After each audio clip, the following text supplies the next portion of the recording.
Welcome Zuma Forums, Dynamo 55B here.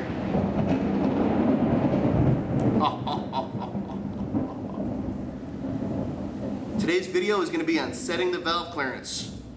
Some of you guys that are novices to the Zuma 125, I hear on the forums that you guys are wanting to spend, $100 to have your mechanic do this at the service center.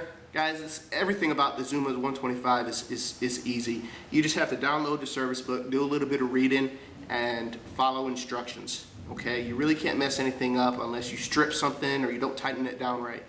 Okay, just follow the instructions, you're going to be all right. I'm going to show you how easy this is to do. First thing you need is 8mm socket to remove these 3 bolts, which I already went ahead and done. Okay, just for speed. Right here is your valves. You have one on the top and you have one on the bottom. I really can't get in there good with this camera. This is going to be the intake side, and this is the bottom side is the exhaust side. Okay, the hardest part about doing this is you're going to have to get in there with some crescent wrench and loosen up the valves if you need any adjusting. But right now we're just going to do the checking. We'll get to the adjusting later. Okay? Alright, I'm going to try to set this here so it doesn't fall. Alright.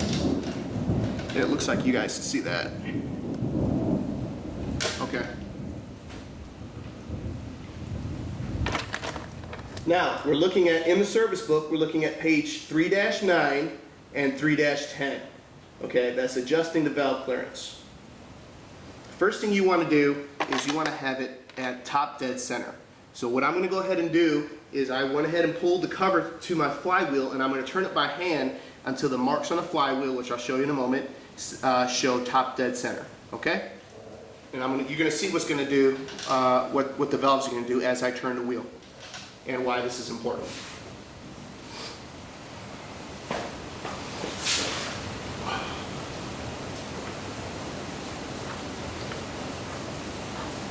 Okay, you should see a move.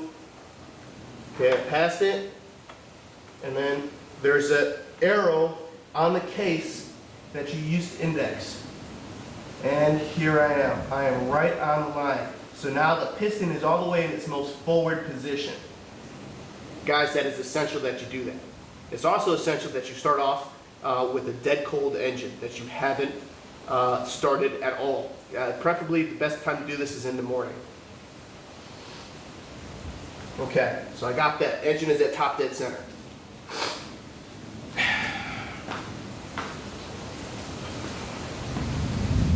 Now, according to number 3 of the service manual, it says the intake side, which is the top, is supposed to be between 0.10 through 0.14 millimeter, or 0.004 through 0.006 inch. What I have here is one that's in inches. This is my valve gappers.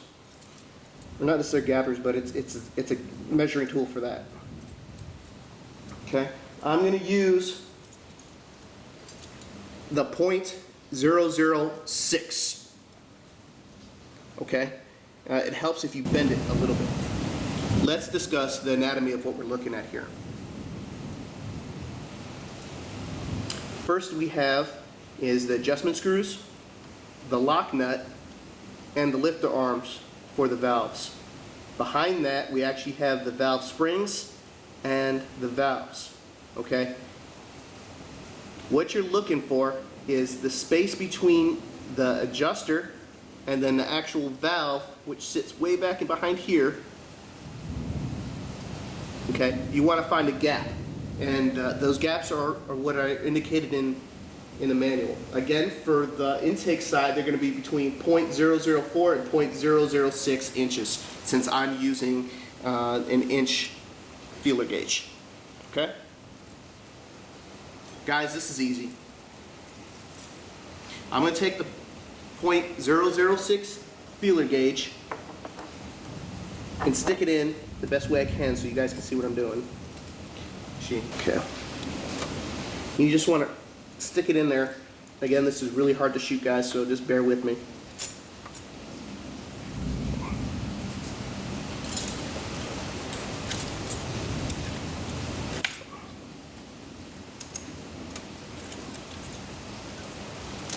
Okay.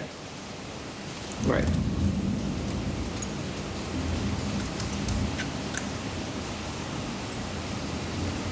Let me try the other one here. All right. There we go. All right. So the feeler gauge is down in between. Man, lighting is crazy. Is it in between the end of the valve and in between the adjuster? The kind of tension that you want to have in there is not super tight where you got to force it in, but not loose that it's, you know, it's sloppy in there or it comes out without feeling any kind of resistance. This is not a precise way to do it, but this is the best way, okay? Without having any $1,000,000 tools, okay? So you just want to slide it up and down, and it should feel you should feel some resistance, but not tight that it's going to stop it or the motion becomes jerky, like you have to yank it out, okay? So I can pull it out with relative ease. Now both sides need to be done the same. They both should feel about the same, and you just go back and forth until it feels about the same. And after you've done it a couple times, you're going to get used to it, and you'll find the sweet spot, and it'll become familiar to you, okay?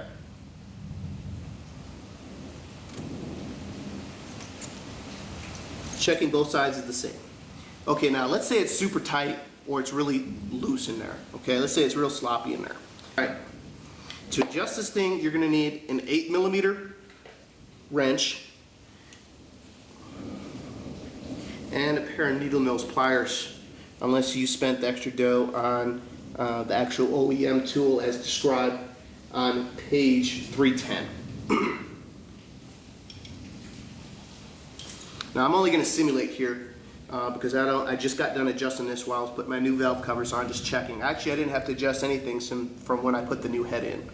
Okay, it's a lot easier to do with the head is off. Okay, so that's why it took extra time. So I'm just going to put this on here.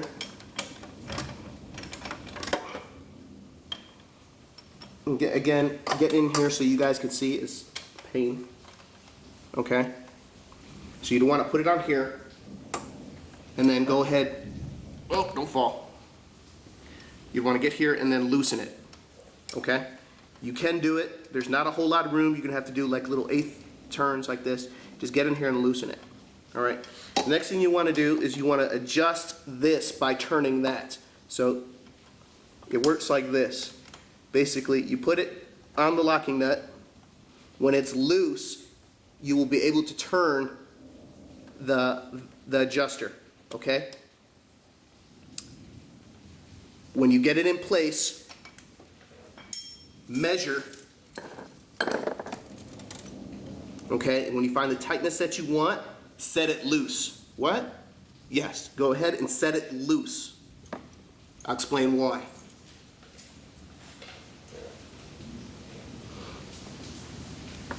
What you want to do, you want to reach in there with your pliers. Now if you have the vice grip type needle nose pliers, those will work too, but you want to make sure you don't mash the adjuster though easier, so be careful when using that. But you could use those. So you're going to hold this in place right where it's at. It's very important that the adjuster does not turn when you are tightening down this locking nut. Okay, the locking nut needs to be down to 5.1 foot-pounds. Guys, that's not a lot. Don't twist that off. You don't want to strip those threads. Then you got a whole nother problem. Okay? Hold it in place and then tighten it down a little bit at a time. Now, because you're tightening it down, okay, what it's going to do is it's going to turn a little bit. That's why I said to have it loose on there. Then you want to go back in there, find your feeler gauge for an intake. Again, this is using it for the 6, so you want it to be a little bit tighter. So it's going to be smaller than 0.006. And you feel back in between there to make sure that you got your gap. Okay? And you should actually hear it scraping against. Let me see if I can do this a different way. I'm gonna come around the other side.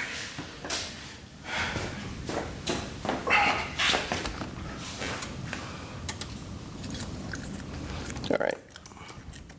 Any better? No. You should be able to feel it.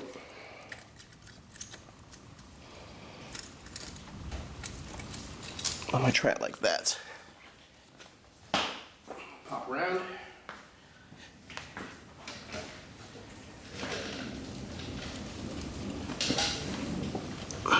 Using my left hand is not so good.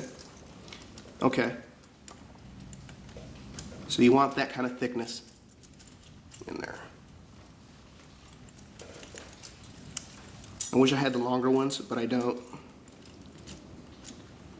They do make a longer one. You don't want to use these short ones, guys.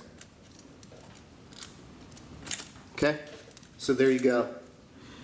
Now, I also suggest is that you find the feeler gauge that's the next size up. This is a 0.6 or 0.006. Find an 8. And you could also stick that behind where you need it.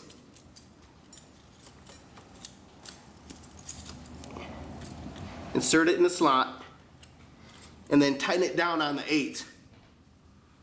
Okay? And then you want to pull, that should be really tight coming out of there. Okay? When you tighten it down, you should be right around 6. All right? Basically, you want to make sure that both sides are the same. Now, for the exhaust, you repeat this horrible process as you did the same, except for your measurements, according to 3-9 in the service manual, is going to be between 0.006 and 0.008. But I'm not even going to entertain trying to do the bottom because the process is exactly the same for the top and I won't be able to videotape it for you guys. Guys, I hope that makes it a little bit clearer. Dynamo 55B signing out. Thanks for watching. Out.